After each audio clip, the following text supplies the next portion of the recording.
Eu ainda acho que a parte de claro-escuro é o local onde vocês têm mais dificuldade de pensar plasticamente. Pensar a composição, pensar os ritmos, as possibilidades que se tem, né? E na aula passada, como é um tema muito, na verdade, muito particular, né? Cada pintor articula isso de acordo com a sua pesquisa, né? É claro que tem recorrências ali, questões inerentes a determinados movimentos históricos, determinados momentos, mas dentro dessa perspectiva geral, assim, de um momento histórico, sempre vai ter particularidades de cada pintor. E essa parte ainda que é o raciocínio de cor, eu acho que vocês pegam até mais fácil a lógica plástica, a lógica abstrata, né, do que o raciocínio de claro-escuro. Então, eu vou insistir nisso até isso resolver. Isso é um exercício fundamental de entrar no pique, né, de encher o caderno de desenho ali com estudo de claro-escuro, fechando o campo, cercando ali o espaço plástico que vai ser trabalhado, para chegar a bom termo, né, chegar a algum resultado, porque invariavelmente ou a pessoa tem um desenho bom e acaba fortalecendo mais o aspecto da representação e não da composição, da plástica do negócio, ou não pensa nada disso, né? A gente até vai ver uma observação recorrente de vocês: ah, eu gosto de cor, então não quero pensar nisso. Mas a cor traz consigo um ritmo de claro escuro também, então não tem muito como escapar. Então, nessa aula, eu vou complementar aqui com as minhas referências, mas o que seria o nosso objetivo hoje? É tentar tirar dessas análises hipóteses de trabalho, isso é que eu acho fundamental. De repente, um cara tem lá um jogo de claro escuro que faz um determinado ritmo, chega a uma determinada solução, e isso serve de hipótese de trabalho. Hipótese de trabalho é fazer um exercício para si mesmo, levantar isso como hipótese para o desenvolvimento da sua própria composição, às vezes desvinculado ali do resultado estético, né? Então você tem lá, sei lá, um pintor barroco, de repente eu faço um quadro moderno, um quadro abstrato, nada impede que eu retire dali uma hipótese de trabalho no que se refere, nesse momento, ao jogo de claro-escuro, para desenvolver um exercício para alimentar a minha pesquisa particular. Bom, eu vou pular aqui para a apresentação. A primeira delas, que eu queria puxar de respeito à base teórica que a gente viu, né? A gente viu uma base teórica lá, que diz que o claro-escuro, o Klee falando, né? A gente viu na aula passada a passagem do Klee, que ele enfatiza ali que a questão do claro-escuro é uma questão de interferência no peso das formas, né? É uma questão de peso, que pode se medir e tal. E é muito comum, isso é recorrente, independente do estilo ou da época, onde há uma tensão de claro-escuro mais efetiva, acaba se criando um ponto de grande peso visual dentro da estrutura da composição. Então, isso é independente, pode ser barroco, pode ser clássico, pode ser moderno, pode ser expressionista, abstrato, pode ser lá o que for. É muito recorrente essa atenção que os pintores têm em relação a esses pontos onde o preto e o branco se encontram, porque eles acabam chamando a atenção e criando um ponto de estabilidade dentro da dinâmica da composição. Então, isso é uma hipótese de trabalho que essa sim, como ela é bem ampla e geral, está ali no nosso fundamento, né? A gente viu na aula passada esses dois, né? A interferência no peso das formas e a independência do claro-escuro em relação às linhas.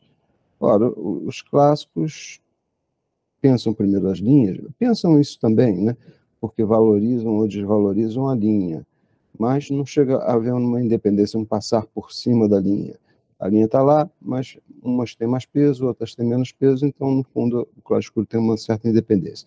Então, esses dois aspectos são meio de ordem geral. E isso eu vou pedir para vocês se concentrarem nisso, estudando autores, pinturas e desenvolvendo trabalhos pessoais, né? onde esses locais de tensão de claro escuro têm uma importância dentro da estrutura da composição. Pode ser um ponto, dois, três, vamos ficar por aí, porque já está de bom tamanho.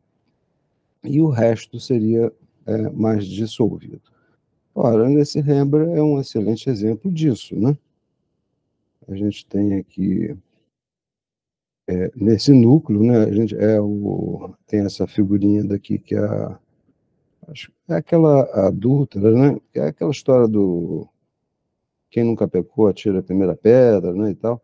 E esse rabino aqui está apresentando a pecadora ali, a Cristo, né?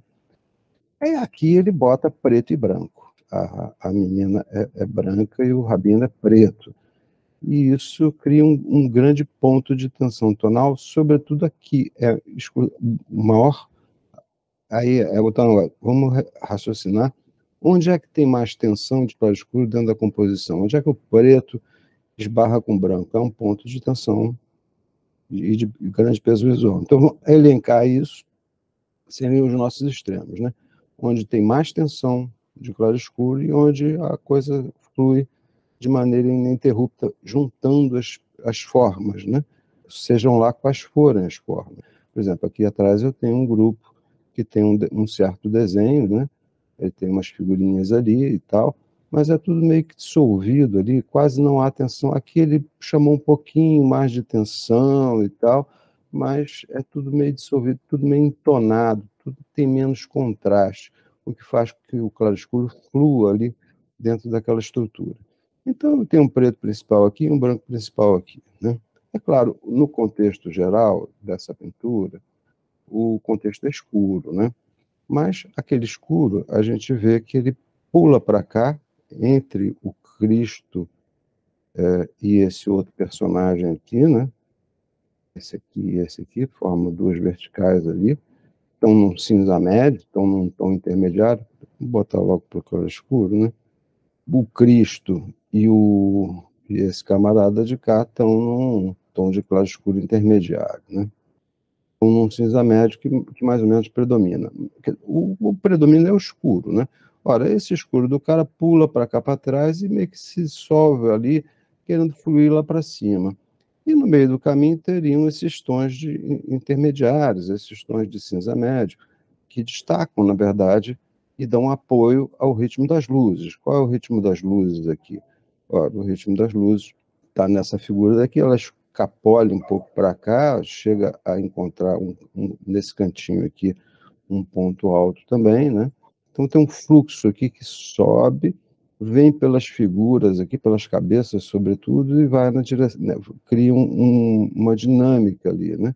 Na verdade não é dinâmica, é ritmo, né? É branco, é luz. Porque o ritmo, às vezes, tem uma dinâmica embutida, como a gente viu lá na aula passada, né?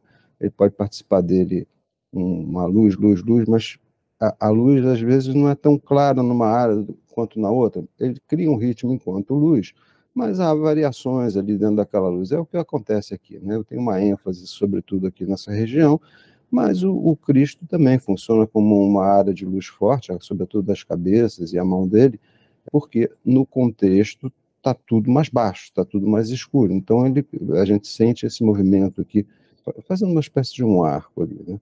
É claro, isso volta aqui nesse camarada e vai lá para cima, né? Quer dizer, então, será que teria um movimento assim, né?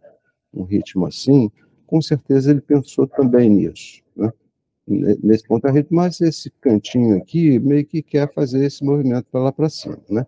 Se a gente juntar isso com a grade linear, a gente tem o Cristo aqui no cinza médio, esse camarada, tem as duas torres lá em cima, e tem esses dois personagens. Então, é um ritmo ali de repetição de verticalidades principais, né? Que se destacam ali dentro daquela estrutura, dentro daquele contexto, né?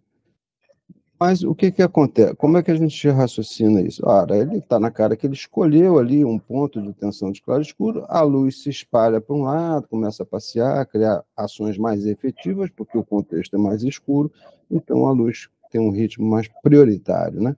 Adquirir ali uma dinâmica mais efetiva dentro da estrutura da composição.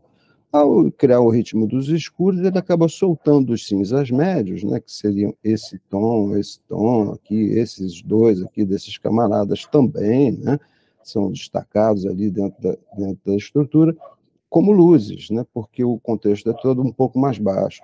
Então, os cinzas médios, que seriam o local da cor, estão funcionando para apoiar ali a dinâmica das luzes, né? Servem como passagem entre essa tensão principal, que é a tensão que acontece aqui no centro da brincadeira, né? Entre a luz e a sombra. Então, é um bom exemplo, assim, tem um ponto de tensão tonal principal, essa luz se espalha, os escuros se espalham e onde eles criam um embate, né, onde eles se juntam, né, nessa dinâmica, acaba acontecendo um local de grande peso visual. Ora, qual é o outro ponto? Ó, eu tenho um vermelho aqui na roupa desse personagem da frente, né, esse cara daqui, né? Tem uns cinzas frios e azulados nesse camarada daqui, que é vermelho, azul e a terceira cor primária, amarelo. Ele repete menos intensidade aqui, mas aqui o amarelo é que predomina como cor principal, né? Vibra na sua luminosidade, né? A amarelidão vem para cá, vem para essas duas colunas e agora a cor está no cinza médio, né? A cor está nesse tom intermediário ali, que é o tom do Cristo também, tá? O tom do Cristo é um tom neutro, é um tom quebrado, não tem tanta intensidade de cor, então aqui ele permanece no meio, né? O Cristo no centro ali, no equilíbrio entre as dinâmicas de luz e sombra e entre as dinâmicas de saturação e neutralidade, né? Ele está ali naquele ponto intermediário, né? Permanece como um centro ali, um juiz equilibrado, né? Seria, né? O que tem a ver com a própria questão do tema. Ah, tá. Então, vamos então tirar uma hipótese de trabalho, né? A partir dessa análise. A gente fez. Essa eu acho que pode servir para qualquer um de vocês, independente do que vocês vão trazer, a gente vai tentar encontrar esses pontos aí de maior tensão de claro-escuro. É claro que os barrocos tinham uma consciência disso e às vezes botavam um ponto, dois, três no máximo, vão marcar isso aí. Então, essa pode ser meio geral, mas a hipótese de trabalho que surge é essa, né? Usar a tensão de claro-escuro como um ponto de estabilidade dentro da composição e, em termos de claro-escuro, criar uma dinâmica onde, a partir desse ponto central, as luzes fluam, criem passagens, criem dinâmicas, até chegar ao cinza médio e os escuros também, né? Então, essa é, aliás, o Rembrandt, a gente vai ver um pouco mais à frente na disciplina de pintura, que ele parte de um fundo em cinza médio. Então, ele realmente ele liberta esses ritmos de maneira alternada, né? A luz faz uma coisa, o escuro faz outra, e onde os dois ritmos se encontram, existe essa tensão ali de claro-escuro. Beleza? Vou prosseguir aqui. Isso é um desenho do Rembrandt. Na hora que ele está lá no caderno de estudos, fazendo uma anotação, o que ele vai raciocinar? Ele não fez um desenho muito complexo. Eu vou pedir para vocês fazerem, resolver mesmo a estrutura de claro escuro antes de levar para o quadro, né? Mas se você vê como é que ele já está apontando, mesmo sob fundo claro, uma ideia usando esses recursos tonais, né? Está na cara que aqui, na cabeça do Cristo, será um local de tensão entre luz e sombra, né? É um ponto escuro dentro de uma lógica de luz, né? Tá tudo indo para lá, né? Tá toda a cruz aqui, tá todo um jogo de conversões de linhas ali. Aqui ele deu uma mancha, então tá na cara que ele vai fazer uma passagem, vai dar um escuro ali, mas vai criar passagens ali, criando uma espécie de um núcleo que se dissolve nos arredores ali naquela região, né? E aqui ele enfiou um camarada ali, vai ser uma figura ali que ele ainda não estudou, mas está na cara que será escura, né? Será predominantemente escura, destacando a luminosidade de toda essa área. Dentro da luminosidade dessa área, teria esse ponto de maior tensão, de maior peso visual, que é a cabeça ali do Cristo. Então já tem um pensamento tonal na própria marcação que é praticamente linear. Ele quase não entra no jogo de claro escuro, mas a ideia ele já está cercando uma ideia de composição que inclui a questão tonal, a questão do claro escuro, que é a típica dos barrocos, né? O barroco não vai resolver tudo na linha para depois, pensando no claro escuro. A ideia plástica já está embutida ali, uma ideia de claro escuro funcionando ali dentro da composição. Pô, e aí eu vou trazer uns exemplos que eu acho que ficaram faltando ali na aula passada, devido a essa abrangência, né? Mas nesse primeiro aspecto do Rembrandt mesmo é mais para destacar essa importância que esse contraste de preto e branco, esses pontos de tensão tonal, podem potencializar ali uma ideia de composição, né? Agora, a gente viu um pouco o Rembrandt, vamos pegar um simples aqui também, que é o Corot, numa paisagem, né? Uma paisagem é mais simples do que o que acontece, por exemplo, nas figuras, né? Que a gente pouco viu ali, mas que tem uma lógica do todo. A gente já viu esse, assim, de passagem, assim, rasteiramente, eu vou praticamente repetir aqui, a gente já viu naquela aula onde eu faço a alegoria dos quatro amigos, que saem para pintar juntos e tal, e um deles era Corot, né? E o Corot tinha essa mania, essa tendência, a nível de claro escuro, de começar da base mais baixa, mais escura, e vai subindo até que um jogo de árvore, né? Em geral, a silhueta das árvores desenhem alguma coisa, encontrem alguma coisa para desenhar sobre o céu mais claro. Ora, ele bota para isso, né, como o desenho da parte superior ali, da silhueta das árvores tem uma certa importância na pesquisa dele, ele bota a horizontal aqui embaixo. Não deixa muito terreno aqui para a parte inferior, aí já vamos somando ali o que a gente já viu lá, que seria a dinâmica das linhas, né? Agora, onde é que está o local de maior peso e contraste tonal? Está aqui, né? Nesse camaradinha daqui, que por sinal não é nada, né? É uma manchinha de escuro, preto, né? Tem uma cabecinha ali do cavalo, que pode até... Ah, a cabecinha do cavalo ele desenhou, beleza. Mas é um pretinho ali no meio vertical, com uma nota de branco, e a cabeça do cara é uma pincelada quase solta ali, né? Não tem muita definição, né? Então, mas é o local, em termos de claro escuro, é um local de grande peso visual. Vamos botar aqui no claro escuro. Então, ele destacou ali, o grande destaque desse cara é essa região ali, né? Agora, não é uma silhueta escura de preto, ele faz uma passagem, né? O preto está aqui centralizado nesse tronco, ali um pouquinho na borda, tem um pouquinho aqui dentro, e em volta tem o cinza médio. Então, ele faz uma escadinha, né? Escuro, cinza médio e luz, né? Para não. Ora, se tiver muito escuro ali no contraste entre a luz e o cinza médio, né, se começar a escurecer aqui uma região, vai ter um contraste claro escuro mais radical e vai ter mais peso, né? Isso vai adquirir mais peso visual, tanto que ele joga aqui para dentro, né? Bota umazinha aqui, ele cercou ali com cinzas e tal, então ele faz uma espécie de uma escadinha. Mas o espírito geral qual é? É uma sombra que nasce aqui da borda inferior, esses cantos aqui, no caso deles, são sempre importantes, né?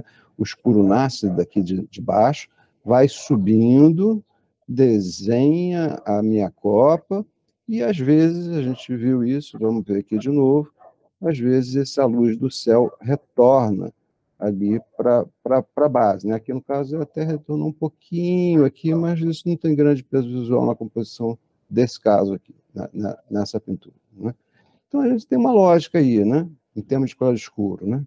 Ora, eu tenho uma silhueta que vai das árvores, né? Que vai ser desenhada sobre um fundo claro. Então a minha base é escura, o meu topo é luminoso, tem são áreas, grandes áreas de claro escuro, que se cruzam ali, e no meio da brincadeira está o tema principal, que é a ideia dele está sempre ligada a encontrar um desenho interessante nessas árvores, né?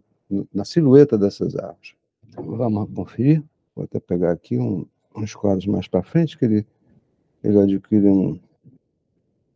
ele encaminha a pesquisa num tom mais simbolista, né? Tem umas figuras aqui, tem um clima simbolista aqui, né? Esses personagens aqui, né? É a mesma ideia, né? Olha, não é tão... Eu puxei aquela primeira, porque é meio bandeira, assim, do processo, da ideia plástica geral, mas aqui se repete, né? Ora, onde é que está o escuro em contraste com o claro dele? Está aqui, ó, as figurinhas principais, né? Essa e essa daqui, segurando uma espécie de um pandeiro, parece, né? Está encostado ali na árvore, ali meio que se misturando ao tronco da árvore, né? Tem esse personagem, tem esse grupo aqui meio dançando aqui embaixo e tal, mas vamos lá. Aqui eu tenho mais contraste, e tem um triângulo de luz ali, né? Que envolve aqueles dois, aquele casal, né? Que está se dando as mãos, né? Então, como é que é a brincadeira? Olha, tem uma horizontalidade escura daqui, que atravessa tudo, ela não é nem perto da luz, mas aqui mais no meio mesmo, né? Aqui no miolo da brincadeira, ela se concentra o escuro principal, ele vai se espalhando ali, se transformando num cinza médio. Daqui a pouco, essa área aqui tem mais interesse, então ele dá mais destaque, ali não tem tanto, então começa a ficar mais clara, ou essa árvore aqui não tem tanto, se aproxima ali dos tons do fundo, aí criou um novo contraste aqui dentro e tal. Então ele vai fazendo esse desenho ali e achou esse triângulo, né? Quer dizer, qual é a ideia? O que o escuro faz, né? Ele sobe um pouquinho para lá, vem para cá, desce para cá, né? Tem um ritmo ali de intenção que tem intenções compositivas, não é um claro escuro meramente que está copiando o que está acontecendo lá. Ele está buscando o desenho dessa silhueta, mas dentro dele, entre o cinza médio e o escuro, existem modulações ali que acabam criando dinâmicas internas. Aí, para não ficar uma horizontal muito seca, ora, esse grande grupo de árvores não cria um contraste muito forte com o fundo, né? Porque eu estou no cinza médio e a luz também já tem um pouquinho de azul ali na parte superior, né? Enquanto aqui é branco puro, né? Então ele cria uma tensão tonal ali, chama o interesse para esse grupo aqui e para essa personagem, que são os dois focos principais, né? E aí, pô, achei esse desenho da silhueta das coisas escuras sobre o céu mais claro, beleza. E agora? Agora a luz desce para dentro da área de escuros e desenha esse grande gramado aqui. Eu não vou nem jogar no preto e branco, porque a cor tem uma certa importância. Ele bota essa figurinha aqui com uma saia vermelha em cima de um gramado verde. É o verde mais saturado, mais intenso da composição, criando uma tensão de cor, né? Que tem uma relevância ali naquele movimento de retorno, né, da luz. E esse camaradinho aqui também aí é o contrário. Esse desenho é desenhado como uma silhueta escura sobre fundo claro, e esse é desenhado como um claro sobre um contexto mais escuro. Mas vamos lá, por desencargo, né? Olha, agora a gente vê que esse escuro aqui, e aquele ali, meio o vermelho, meio que participa daquele jogo, né? Da saia ali, desse movimento, né? Desse movimento, tem um movimento aqui para dentro desse grupo que está no primeiro plano, mas ele meio que se identifica, está tudo num tom intermediário de cinza médio que reflete aquela luz intensa do céu, mas os contrastes estão ali na linha do horizonte, né? No horizonte baixo, mas estão ali na linha do horizonte. Ora, se não é a mesma ideia. Ó, eu vou chamar a atenção, antes de botar para preto e branco, vermelho e verde, tá? Também tem o mesmo vermelho e verde aqui, com áreas mais saturadas, o centro da dinâmica todo o eixo dos amarelos. Os amarelos vai esquentando até chegar ao vermelho, vai esfriando até chegar aos azuis, mas passando pelos verdes, né? O azul quase não tem, né? Ele fica mais, mas vamos botar no preto e branco. Ora, onde é que está a tensão de claro escuro principal? No tronco ali dessa árvore aqui, né? Isso aqui interessou mais a ele nesse momento do que a figurinha ali, né? A figurinha ele deixou mais misteriosamente envolvida ali nesse grupo. Mas o que eu queria destacar nesse momento é que a ideia plástica é muito parecida, né? Ora, tem um escuro aqui que sobe, desenha alguma coisa ali em cima, né? Faz isso aqui, faz aquele desenho lá, daqui a pouco se transforma num cinza médio para não ter tanto peso, como aqui em cima também, né? E tem umas cadências ali que vão sendo criadas nesse movimento de criar uma silhueta que cria um desenho interessante. Ora, esse escuro que cai um pouco aqui na diagonal, desce aqui, né? E quer morrer numa horizontal, ele não aqui nos cantos ele volta para um cinza médio, ele se mantém num cinza médio. Então ele concentrou a atenção de claro escuro dele nesse núcleo central aí, né? E a luz do céu volta para dar um brilho ali naquele laguinho, né? Retorna ali, e aqui também, né, no verde e nas figurinhas ali, retorna aqui nesses cantos, aí volta, é aquela luz que está voltando para cima das áreas escuras. Mas é esse embate entre grandes áreas de claro-escuro que vão desenhando uma espécie de silhueta. Essas grandes áreas, evidentemente, se transformam em galhos, nessa tensão vão sendo criadas formas, né? Que às vezes nem são tão nítidas, né? Por exemplo, a gente tem aqui, né? Esse escuro desce, faz uma cunha aqui para baixo, aí ele se desmancha aqui nessa região. Tem uns pretinhos ali em cima também, né? Ele vai modelando ali uma série de uma série de desenhos dentro desse movimento principal, por exemplo, aqui, ó, ele vai achando, né? São achados que o cara vai fazer durante o processo, mas seguindo uma ideia plástica geral, que é a mesma que está lá no quadro anterior. Então, ainda vou pegar mais um aqui para a gente ver como. Qual é a hipótese, né, que a gente pode tirar aqui? Esse quadro é o que a gente viu lá naquela aula, né? Dos quatro amigos, né? Eu não estou nem entrando no mérito da cor, tá? Porque aqui já tem um joguinho de cor que tem disputa um pouco com a ideia de claro escuro, né? Mas vamos matar ela. Qual a ideia que a gente pode tirar? Ah, se eu for um paisagista, começar dos escuros aqui embaixo, vou criar esse desenho da silhueta das árvores, que pode ter mais contraste ou menos, né? Se for um cinza sobre fundo claro, tem menos peso do que um preto sobre fundo claro. Então, aqui no tronco eu tenho mais contraste, mas ali no topo da árvore não, né? Eu tenho um tom mais baixo. Então, a hipótese seria essa: eu vou desenhar e depois eu volto. Depois, ao voltar, desenho aqui. Eu desenhei o tronco aqui. Aqui eu tenho uma batida em cima do tronco também. Tem uns tequinhos aqui embaixo. Tem esse casal aqui que surge. Esse casal também surge participando de um escuro sobre um fundo mais claro, que é essa horizontal aqui. Ó. Tem uma horizontal ali, né? Que é o gramado verde. Mas aquele burrinho é claro sobre fundo escuro.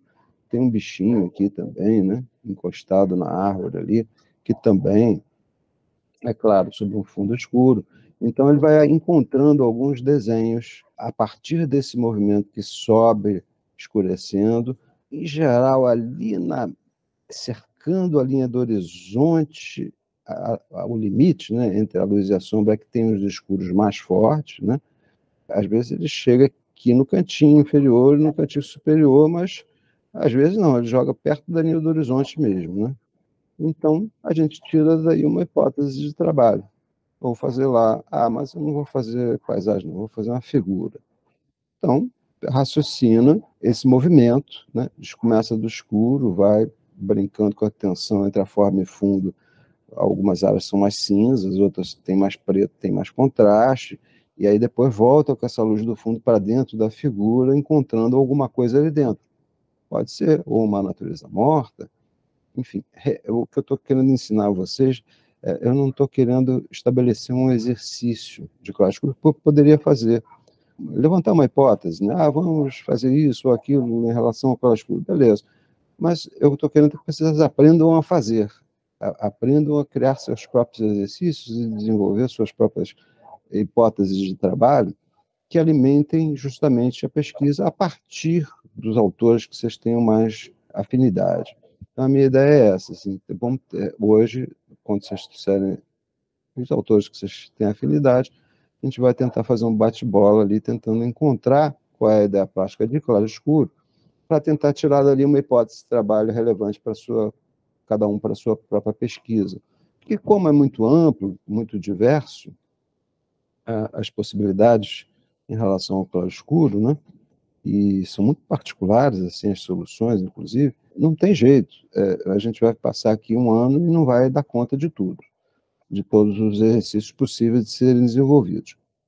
Mas tem aqueles dois fundamentos que meio que atravessam tudo, né? Qual é o lugar de mais tensão tonal aqui nessa composição? É aqui. Tem outro, que branco está do lado do preto? Tem aqui, preto do lado do brancozinho ali da água. E aqui ele botou um horizontal, mas tem um cinzazinho ali, né? Não chegou a criar um preto de um lado de um branco. Já começa a querer fazer uma passagenzinha. Então, encontra o que tem mais peso visual, quer dizer, elege ali o que tem mais peso visual, vai dando destaque, vai criando uma hierarquia. Ah, isso aqui também é importante, então eu vou dar destaque, mas não tanto quanto o outro. Ah, isso aqui é importante, beleza, então eu vou dar tanto destaque quanto o outro. Ah, aqui tem branco do lado preto, ah, então também tem um peso visual forte, mais do que esse burrinho aqui que está pendurado ali, encostado ali na árvore, né? E aqui eu tenho um causalzinho ali, mas já fala, semanticamente já tem um grande peso visual, não precisa dar muito destaque. Ah, mas de qualquer maneira eu vou dar uma pancadinha de um branco bem pequenininho ali do lado de um branco. É claro que aqui tem uma extensão maior, eu tenho um peso maior. Aqui é um pedacinho só, tem um peso menor, né? Então, é brincar com esses acentos e com essas dissoluções, tá? Quer dizer, o que aquela linha ali, em termos de claro escuro, não tem menor peso visual, né? Essa daqui, nesse pedaço aqui, tem mais, tá? Aqui eu tenho uma horizontal que tem mais peso do que ali. Aqui na borda ele joga um plano ali de um cinza médio, ele começa a misturar para não ter uma linha tão limpa, né?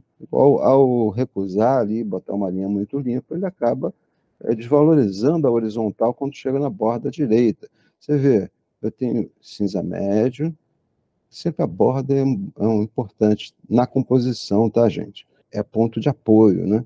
Eu tenho um cinza médio, aqui ele encostou preto, aqui ele voltou para o cinza médio, aqui um cinza médio mais claro, um pouquinho mais claro, mas não tem muito contraste. Você vê que não tem tanto contraste quanto aqui, por exemplo, na divisão do lago com a montanha ao fundo. Então, essa hierarquia de pesos, né, onde a coisa quase se dissolve, a linha está lá, mas não fede nem cheira, né?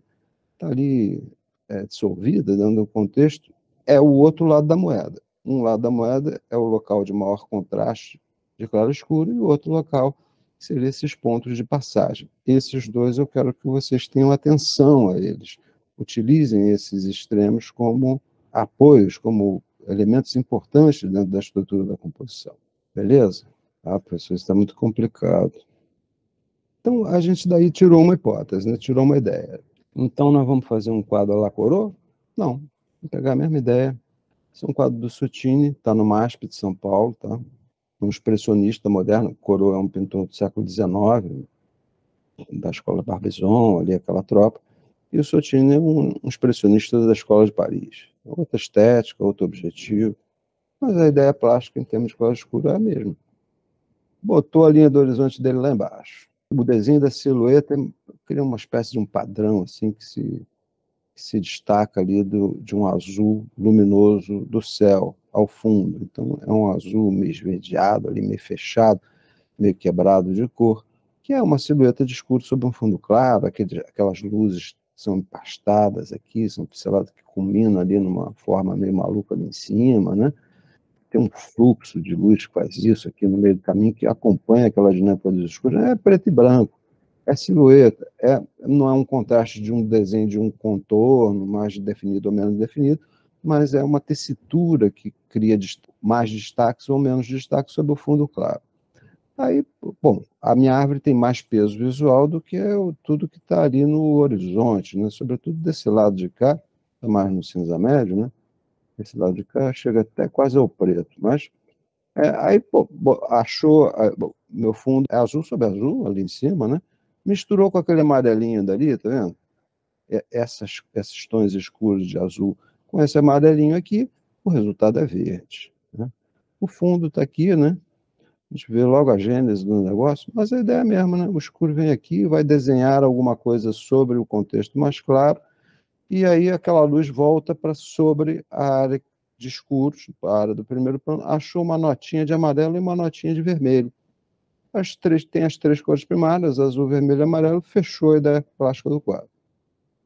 Desdobramentos da mesma hipótese de trabalho fundamental, né?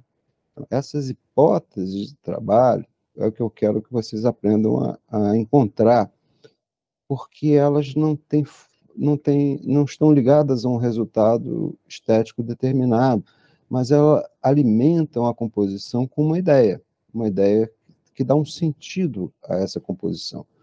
E se você entende a hipótese, eu peguei a hipótese, o coro dá essa solução, o Sotini dá essa, o ciclano dá outra, é natural que você, ao desenvolver o seu trabalho, procure dar a sua própria contribuição, encontrar dentro daquela hipótese o que você acha interessante para dentro da sua pesquisa fazer com aquela hipótese, desenvolver com aquela hipótese de trabalho.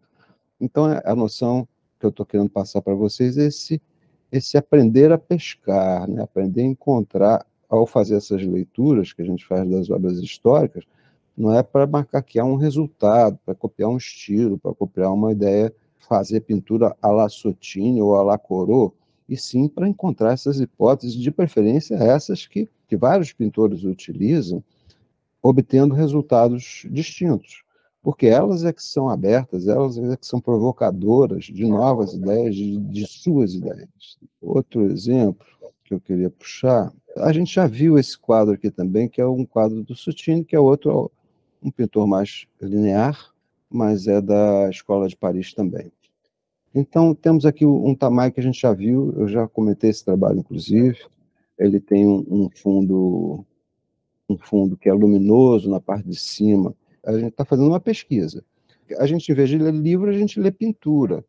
Ler pintura não é olhar e fazer o rafizinho no caderno de desenho, né? Fazer um estudinho no caderno de desenho. Aí que você vai ver, porque olhar é uma coisa, ver é outra. Você só compreende, só tem a visão da coisa fazendo um rafizinho mesmo. Aí é como se você fizesse uma leitura mais demorada, né? Mais profunda, né? Então, mas isso é em cima de quem vocês escolherem. Eu tenho a minha seleção e o ideal é que vocês tenham a sua. O ideal não, é fundamental que vocês tenham a sua. São os pintores que vocês têm afinidade, as imagens que vocês têm afinidade. É para entender a mecânica do negócio. Aí, o cara faz assim assado, então, porra, isso aqui, se ele faz assim assado, eu gosto do cara, vou tentar absorver essa hipótese de trabalho em relação ao claro escuro, mas eu gosto da cor assim, eu gosto. Aí você vai somando, né? Gosto da cor de um, gosto do claro escuro de outro, gosto da maneira do cara desenhar de um terceiro. Daqui a pouco você está fazendo uma coisa que não deve a ninguém, né? Compreendeu-se isso que eu estou chamando de hipótese de trabalho, da base, é a pergunta, né? É a questão, né? Que às vezes o pintor cerca lá, fica obras e mais obras tentando resolver, e gerando uma obra, outra, até chegar a cansar daquilo ou realmente resolver, chegar no ponto que ele tinha imaginado. Mas são questões, né, que os pintores cercam, né? O que importa é a questão, não é a solução que o cara deu, entendeu? Isso que eu estou querendo contornar aqui.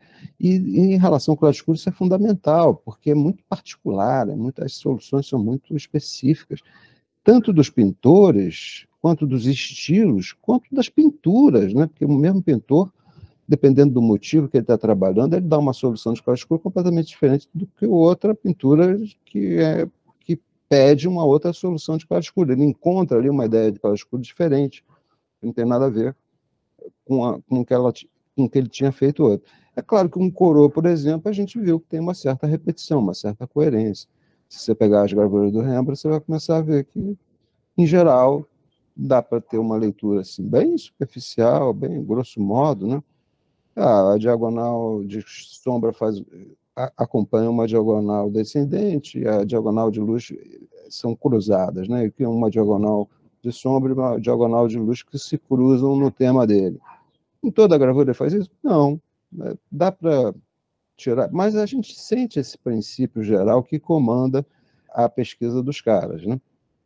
Então, esse sentido geral que eu estou querendo que vocês comecem a procurar, que é isso que significa estudar a pintura. Não é para copiar o resultado de fulano ou ciclano, o efeito e tal, e sim esse problema em cima do qual o cara se debruçou.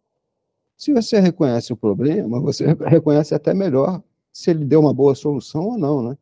E se você entende o problema, você reconhece, esse cara aqui deu uma boa solução sobre isso, esse aqui também trabalhou sobre isso, mas ficou meia bomba, esse aqui, porra, esse aqui mandou bem pra caralho, esse aqui trabalhou isso aqui, mas não chegou, foi no pão, pão, queijo, queijo. Então você começa a entender melhor o que está por baixo da pesquisa da pintura. Que é isso que constitui uma pesquisa de pintura, né? No aspecto plástico formal que eu estou falando. É claro que vocês, eu estou falando, mas em geral entra por um ouvido, sai pelo outro, vocês continuam achando que a pesquisa de pintura é questão semântica. Mas tem essa questão que é plástica ali, que é de levantar hipóteses de trabalho de composição, que dialoga com a questão semântica também, né? E esse aí é que está o Busiris, né? O frigir dos ovos, né? Quando você consegue linkar os dois, né? A questão da imagem mesmo, da construção da imagem com esse conteúdo semântico, aí o bicho pega, aí você está no paraíso ali, porque as coisas começam a ganhar sentido.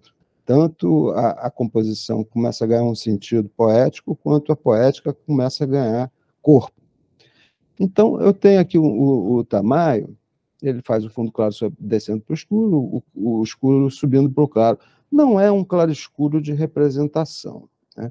Não é um claro-escuro que está preocupado em modelar, em dar forma, como um pintor moderno. Então, mas ele também não quer abdicar de uma passagem, de uma dinâmica. Aqui a gente tem o quê? É uma dinâmica tonal. Ele vai do claro para o escuro, nos dois sentidos, onde cruzar os dois ele tem o limite dele, o contorno dele. Você vê que aqui, ó, tem menos peso visual e eu já tinha até comentado isso na análise da linha, né? Essa linha aqui é mais limpa, mas tem mais destaque.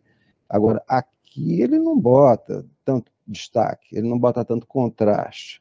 Para quê? Para essa linha aqui não ter tanto peso visual. Então ele faz esse jogo ali, que ele tem uma hipótese, tá? Vamos tirar a hipótese de trabalho? Ah, vamos, eu vou pegar lá a minha figura, eu gosto de trabalhar a figura, vou botar um fundo claro na parte de cima, escuro na parte de baixo, vou tentar iluminar ali com alguma coisa na parte de baixo e subir escurecendo. Beleza. Aí, vamos pegar essa hipótese de trabalho. Só que eu sou o Freud. Freud. O Freud está modelando, ele está usando claro escuro como Rafael? Não. Vou até puxar aqui para dar um contraste. Rafael, fundo cinza, um lado da cabeça é escuro e o outro lado é mais luminoso do que o fundo. Um lado é mais escuro do que o fundo e o outro lado é mais luminoso do que o fundo. Isso é típico da estética clássica, né? Aprende lá, modelo vivo. Primeira coisa que você faz, dá um cinza médio no fundo, aí abre as luzes na área de luz da figura e desenha mais escuro do que o fundo nas áreas de sombra. Isso é que ele fez. Então, é a tendência de ser um cinza médio geral. É o que ele fez aqui na parte superior, né? Beleza. Aqui na parte de baixo também, né? A figura é mais luminosa do que o fundo e é mais escura do que o fundo. Isso dá espacialidade à figura, joga a figura em 3 dimensões, coisa que o Freud não tinha o menor interesse em fazer, muito pelo contrário, ele é um pintor moderno, então ele quer o plano, né? Ele quer aquela lógica mais planar, né? Do Matisse, do Tamayo, uma coisa que não modela, isso joga, essa inversão joga a figura em 3D. Ele só faz isso? Não, aqui no meio é escuro sob fundo claro e aqui é escuro sob fundo claro também. Tem uma tensão de cor, né? O verde vermelho ali que ele joga de um lado e do outro, mas em termos de claro e escuro, ele tem a figura permanece mais escura do que o fundo claro e também no fundo não é todo cinza no mesmo tom. Esse azul aqui até está no mesmo tom desse terra de siena daqui, mas aqui ele tem uma luz que faz isso, junta esse grupo aqui com essa luminosidade daqui, né? A gente sente uma faixa de luz aqui, né? Atravessa aqui, dando contraste, dando peso visual a esses escuros aqui no meio. Então, aqui eu tenho uma região onde que é mais planar, por um lado, né? Forma e fundo, né? Eu tenho a figura escura e o fundo é claro, né? Predomina na direção do mais claro. Só que no meio dessa brincadeira, aqui no meio dessa forma escura sobre fundo claro, ele tem um local de mais torção e volume ali da figura, né? É aqui na cabeça, né? São os lugares mais onde essa torção de forma em 3 dimensões funciona com maior objetividade. Aqui ela é um pouco silenciada, porque no todo, na composição geral, ele faz essa coisa mais planar aqui no meio do caminho. Então, bom, isso é uma solução específica ali, mas a tendência geral do clássico, mais comportado, seria isso que acontece aqui em cima, né? Tem um fundo cinza médio, na área de sombra é mais escuro do que o fundo, e na área de luz é mais luminoso do que o fundo, o que dá espacialidade à figura. Então, era isso que o Freud vai fazer? Não. Tem volume? Mais ou menos. Ele dá uma anatomia ali, ele joga um jogo entre cinza médio e pasta de branco aqui nesse miolo, né? Essa confusão que ele joga ali. Não é igual ao Rafael que quer fazer sentir a forma em 3 dimensões. Ora, o claro-escuro, qual é o ritmo de claro-escuro principal que o Freud está dando? Ora, a cabeça tem uma confusão ali de pinceladas de luz e sombra, preto, cinza médio, branco, mas é uma textura, é uma tessitura de fatura de pincelada que não tem um sentido de luminosidade determinado. Onde é que está entrando essa luz? Ah, está daqui, ó. Ah, é? Então por que aqui não tem luz? Ele está, desculpe o termo, cagando para o sentido natural da luz. Ele está criando um ritmo de claro-escuro. Que ritmo é esse? Ele aproximou a cabeça do tom do fundo. Só que a cabeça tem uma textura e o fundo é mais calmo, né? É mais na lavada, né? Aí veio com esse tronco, que é o lugar de mais tensão de claro-escuro da composição em relação ao fundo. Aí, ou seja, cinza médio, clareou, voltou para o cinza médio aqui na parte do joelho e voltou a clarear lá no pé. Ora, é o movimento do tamanho um pouquinho mais desdobrado, mas ele está nessa lógica assim, como se fosse um plano onde tem variações de claro-escuro ali que vão sendo modeladas. Então, é um plano que tem modulações, ele vai do cinza para a luz, volta para o cinza e volta para a luz. Então, ele, mais ou menos, criando uma variação um pouco mais rica, ele está seguindo o que o tamanho fez lá atrás. Olha que interessante isso aqui, ó. Esse bico aqui, onde é que é o lugar de mais tensão de claro-escuro? Ora, o preto mais forte está aqui. A luz mais forte está lá em cima. Ele encosta um no outro? Mais ou menos. Aqui eu tenho o preto mais forte, e aqui eu tenho a luz mais forte, seriam os lugares de mais peso visual, de mais tensão. Mas aqui ele ainda tem um biquinho de luz ali, que ele quer emendar ali junto com o braço, né? Que essa luz aqui. Por que ele faz esse desenho aqui mais marcado da luz, né? Não é uma coisa curiosa, porque ele não bota a palheta como palheta, ele bota a palheta e aproveita, né? Ah, vou jogar aqui uma tinta ali para criar um ritmo. Aquele branco está ali não porque estava lá, é porque foi interessante para a composição dele. E, bom, ao botar cinza médio aqui, ele identifica, aqui perde o peso, a estrutura da perna. Ah, mas o pé volta a ser luz. Ah, mas aqui na área de luz, ele bota a luz em volta também meio que desvaloriza, ele consegue dosar de modo a não ter tanto peso, tanto destaque quanto a parte superior do tronco. Então, se a gente pegar a hipótese, é um modo de resolver o claro-escuro, que aqui é mais didático, né? É um modo de resolver o claro-escuro que não tem nada a ver com dar volume, jogar a figura em 3D, que é típico do clássico, e que está sendo articulado por esses dois pintores modernos. E, pô, eu sou moderno também, por que eu vou ficar... Só porque eu estou fazendo figura humana eu tenho que dar volume igual ao clássico? Não seria contraditório nisso? Não é melhor eu tentar estudar as soluções que os modernos deram, né? Um é mais à la Klee, à la Picasso, né? Mais linear, e o outro tem uma fatura mais pictórica, mais pincelada, mas os dois dão uma solução de claro-escuro que não é clássica, tradicional, que joga a figura em 3 dimensões. Então, pô, vou estudar isso. Isso é uma hipótese de trabalho legal, vou tentar fazer isso também. Vou puxar para dentro do meu trabalho.